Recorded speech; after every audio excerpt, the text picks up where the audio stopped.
Estic aquí perquè crec que el pla director urbanístic és molt important i sobretot en termes de cohesió urbana i habitatge,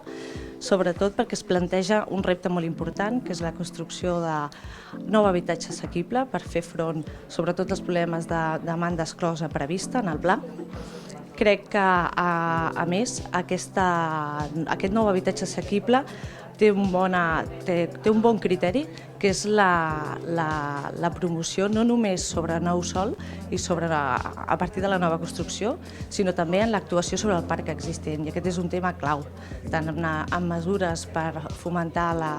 l'adquisició per tanteig i retracte, com un dels grans reptes de futur, que és la rehabilitació del parc en paral·lel amb això. També crec que com a repte important és resoldre els problemes de segregació urbana i això es pot fer de múltiples maneres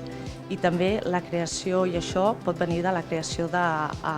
ciutats policèntriques o d'una metròpoli policèntrica que permeti una millora de la distribució i de la mixticitat d'usos i de l'accés a les dotacions necessàries.